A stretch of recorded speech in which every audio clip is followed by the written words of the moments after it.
Israeli फ़ौज के ईद के रोज़ भी जो हमले हैं वो जारी और सारी रहे हैं। अगर मैं आपको ओवरऑल बताऊं तो 7 अक्टूबर 2023 से शुरू होने वाली इस जंग में अब तक 37,000 से ज़ायद फ़लस्तीनी शहीद हो चुके हैं। जबकि उस हालिया पेश आने वाले वाक़े की भी बात करेंगे जो इटली में हुआ। इटली में तारकीन वतन की 2 कश्तियाँ डूब गईं, जिसके बायस कई तारकीन वतन अपनी जान से हाथ धो बैठे हैं। सलीम बुखारी साहब, दोनों खबरें दोनों ही अफसोसनाक। जी बिल्कुल, आपने ठीक कहा। जो गज़ा की लड़ाई है वो तो जिस नहज को पहुंच गई है, पूरी दुनिया के ज़मीर का मातम तो हम करते रहते हैं, लेकिन इस वक्त जो सूरत हाल वहाँ मौजूद है वो ये कि ईद के दिनों में भी इसराइल के मज़ालिम जो हैं, स्टेट गुंडागर्दी कह लीजिए, रियासती जबर कह लीजिए, कत्ल व गारत खूरेज़ी कह लीजिए, नस्ल कशी का आलम यानी एक कैंपेन जो चल रही है वहाँ पर वो कह लीजिए, उसके नतीजे में आपने बताया कि 37,000 के करीब लोग जान से हाथ धो बैठे हैं, जबकि 85,000 के करीब लोग जो हैं वो ज़ख्मी होकर मफलूज हो चुके हुए हैं, जिनमें सबसे ज़्यादा बड़ी तादाद जो है वो ख़वातीन और बच्चों की है। ये तो चलती फिरती इस दुनिया के मुंह के ऊपर एक तमाचा है, चाहे वो इंटरनेशनल इंस्टीट्यूशंस हैं, चाहे यूनाइटेड नेशंस है, चाहे अरब लीग है, चाहे ऑर्गेनाइजेशन ऑफ इस्लामिक कॉन्फ्रेंस है, चाहे कोई भी इंटरनेशनल ऑर्गेनाइजेशन है, कि इतना बड़ा जुल्म हो रहा है, एक सरजमीन के ऊपर कत्ल व गारत का एक ना ख़त्म होने वाला सिलसिला जारी है और कोई गिरेबान से पकड़ने के लिए उसको तैयार नहीं है। दूसरी तरफ हम देखते हैं कि ख़ुद इसराइल के अंदर ज़मीर जाग रहे हैं। जो 6 रुकनी वॉर कैबिनेट बनाई थी नेतन्याहू साहब ने, उसके 2 बड़े मेजर जो रुकन थे उन्होंने इस्तीफ़ा दे दिया है।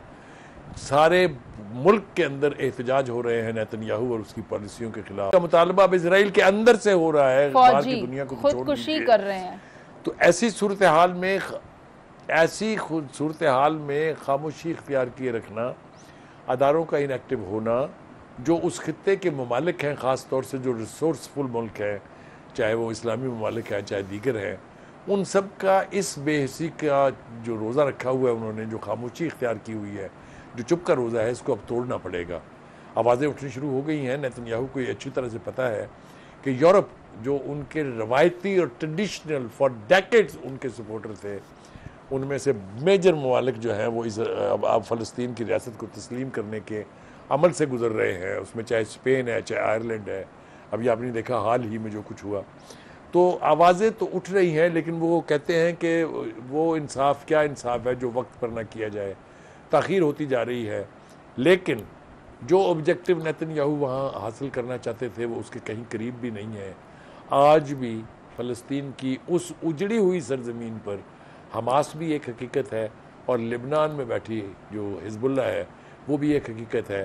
फ्रांस का सदर, मुझे याद है, उन्होंने कहा था अपने मिडल ईस्ट के दौरे में कि अगर इसराइल की हुकूमत ये समझती है कि वो हमास को ख़त्म कर लेगी तो उसको 100 साल तक इंतज़ार करना पड़ेगा, इसलिए कि हमास सिर्फ उस गज़ा की पट्टी में नहीं थी, हमास दुनिया भर में है। इसराइल को इसकी क्या कीमत चुकाना पड़ेगी वो तो मेरे ख्याल से आने वाला वक्त बताएगा, लेकिन ये खून नाहक जो है ना, ये बहाना, ये जो है, इसका कुछ ना कुछ सिला, इसका कुछ ना कुछ कीमत तो इसराइल को अदा करनी पड़ेगी। प्रेशर बिल्डअप हो रहा है। अमेरिका जो बहुत बड़ा सपोर्टर रहा है इसराइल का, आपके सामने है कि जो बाइडन साहब अब जो बयानात दे रहे हैं, जो एंथनी ब्लिंकन साहब हैं वो फिर एक दफ़ा दौरे पर आए हुए हैं मिडल ईस्ट के, और एक ऐसी जंग बंदी की राह हमवार करने की कोशिश की जा रही है जो परमानेंट बुनियादों पर हो। हमास इससे कम किसी चीज़ पर राज़ी होने के लिए तैयार नहीं है, और मेरे ख्याल से अब उस अपने इस मौक़िफ़ में उनको पूरी इस्लामी दुनिया की हमायत हासिल है, इसलिए कि वो मुस्लिम ममालिक जो खामोशी इख्तियार किए थे, आहिस्ता आहिस्ता अब वो भी बोलना शुरू हो गए हैं। सलीम बुखारी साहब, अमेरिका का आपने जिक्र किया तो उस करारदाद का भी जिक्र कर लेते हैं जिस पर कोई भी अमल पैरा नहीं करवा सका। देखिए, गुजारिश ये है कि पहले तो जनरल असम्बली के अंदर 2 दफ़ा मेजॉरिटी के साथ, 2/3 मेजॉरिटी से भी ज़्यादा के साथ करारदादें पास हुई। इसराइल के कान पर जूं नहीं रहेंगी, ना उसके हमायतियों और उसके इत्तेहादियों के कान पर जूं रहेंगी। फिर उसके बाद सिक्योरिटी काउंसिल जो है, जिसमें 3 करारदादें पेश होने के बाद वीटो कर दी गई अमेरिका की तरफ से, उसी सिक्योरिटी काउंसिल ने एक अमेरिका के वोट ना देने के अलावा बाकी तमाम ममालिक ने वोट दे के जिस करारदाद को मंजूर किया, इसराइल उस पर भी अमल दरामद करने के लिए तैयार नहीं है। तो अब ये जिम्मेदारी इंटरनेशनल कम्युनिटी की है, चाहे वो इंटरनेशनल कोर्ट ऑफ जस्टिस है, चाहे वो यूनाइटेड नेशंस है, चाहे वो जिनीवा कन्वेंशन है, इन सब को चाहिए कि अमेरिका का घेरा तंग करके उसे मजबूर किया जाए कि वो इस सिक्योरिटी काउंसिल की करारदाद पर भी अमल करे जी। और अपनी ये जो पॉलिसीज़ हैं, जो ज़ायनिज़म है, इसको भी ख़त्म करे। क्योंकि ये मैंने फिर बात एक दफ़ा ज़रूर कहनी है कि mister Netanyahu, the Palestinians are not going to be eliminated from the face of this earth. आप शायद नहीं रहेंगे, फ़लस्तीन भी रहेगा और फ़लस्तीनी कौम भी रहेगी। बहुत खूब कहा आपने सलीम बुखारी साहब। एक और बड़ा अहम मसला है गैर कानूनी तौर पर वो लोग जो पाकिस्तान या अपना मुल्क छोड़कर जाते हैं। मेरी हमदर्दी तो पाकिस्तानियों के साथ है, लेकिन ये जो वाक़या पेश आया है इटली में, यहाँ पर शामी भी थे, ईरानी भी थे, बांग्लादेशी भी थे, मिस्री भी थे उन कश्तियों पर सवार जो कि वहाँ पर डूब गई। क्या करना है इन लोगों का या उन लोगों का जो इनको गैर कानूनी तौर पर यहाँ से बाहर भेजते हैं? देखिए, दो तीन तरह की सूरत हाल है, बहुत ही तकलीफ दह सूरत हाल है। ये जो कुछ भी वहाँ होता है उस तक पहुँचने से पहले थोड़ा सा हम ये जिक्र कर लें कि सब कुछ होता कैसे है। दो तरह की जो वारदातें हैं वो हो रही हैं। एक तो हम ह्यूमन ट्रैफिकिंग कहते हैं उसको, जो गैर कानूनी लोग गैर कानूनी तरीके से, गैर कानूनी अंदाज से पासपोर्ट वीज़े बना के लोगों को स्मगल करते हैं लैंड रूट से, चाहे वो ईरान का रास्ता इख्तियार करें जो पहाड़ियों में से, दर्रों में से गुजर के जाते हैं, फिर अल्टीमेटली दूसरी तरफ जो है, जो दूसरा किनारा है ईरान का, वहाँ से वो टर्की में दाखिल होते हैं और अल्टीमेटली वो इस्तांबुल पहुँच जाते हैं। इस्तांबुल में जो सबसे बड़ी एशिया की हब कह सकते हैं आप उसको, मैरीन इंडस्ट्री की, वहाँ से 50 to 60% लोग जो हैं वो लेबर के तौर पर मुख्तलिफ जहाज़ों पर चढ़ के इस्तांबुल से बाहर निकल जाते हैं और यूँ दुनिया भर के ममालिक में कहीं ना कहीं वो रास्ता देख के और उस मुल्क में दाखिल होकर वहाँ रहने लग जाते हैं। एक तो ये है तरीक़ाकार।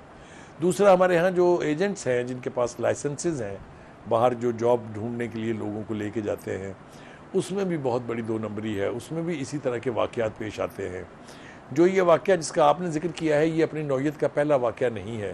ये कश्तियों के डूबने का जो आलम है ये बहुत पुरानी दास्तान है और इसमें सबसे ज़्यादा कभी और ख़ौफनाक रोल जो है वो वहाँ के कोस्ट गार्ड का है, जो अपनी आंखों के सामने कश्तियों को डूबते और लोगों को अपनी जानों से हाथ धोते देखते हैं और तमाशा देखते रहते हैं अपने अपने अरशे के ऊपर खड़े होके। ये सबसे ज़्यादा तकलीफ दह बात है और सबसे ज़्यादा जानों का नुकसान इसी में हुआ है कि जिन जानों को बचाया जा सकता था उनको ये कोस्ट गार्ड रुथलेसली मरने देते हैं। तो ये बहुत सारे इसके पहलू हैं। मेरे ख्याल से हुकूमत वक्त को चाहिए पहले तो ये जो ह्यूमन ट्रैफिकिंग का एलिमेंट है इसको कंट्रोल करे, और दूसरा जो वीज़ा इशुएंस है और जो पासपोर्ट इशुएंस है उसके बारे में भी मेरे ख्याल से थोड़े से स्ट्रॉन्ग मेजर्स जो हैं वो लेने पड़ेंगे, ताकि ये जो ह्यूमन ट्रैफिकिंग का आलम है, ख़ास तौर से लैंड रूट्स को इस्तेमाल करते हुए बरतानिया यानी यूरोप और अमेरिका में दाखिल होने का, इसको किसी तरीके से रोका जाए। वरना ये हलाकतें होती रहेंगी, वरना ये गैर कानूनी अमल जारी रहेगा, लोग अपनी जेबें भर के इंसानी जानों से खेलते रहेंगे। ये अमल जितनी जल्दी बंद हो जाए उतना ही अच्छा है मरीज़े। सलीम बुखारी साहब, यहाँ पर it was a matter of luck also के समंदर में मौजूद जर्मनी इमदादी ग्रुप ने 51 अफराद को रेस्क्यू किया और उसके बाद उनको अस्पताल भी मुंतकिल कर दिया गया है। अब ये उम्मीद करते हैं कि वो जल्दी 51 अफराद जिन्हें रेस्क्यू किया गया है वो सेहतयाब हों, ताकि उनसे भी इस बात पर इंक्वायरी की जाए कि आखिर उन्हें वहाँ भेजा किसने था और ये सारी सूरत हाल पेश क्यों आई। प्रोग्राम का वक्त ख़त्म हो गया है। सलीम बुखारी साहब, बहुत शुक्रिया तमाम नाजरीन का। कल आपसे दोबारा मुलाकात होगी। अभी के लिए इजाज़त दीजिए। अल्लाह ने के बाद।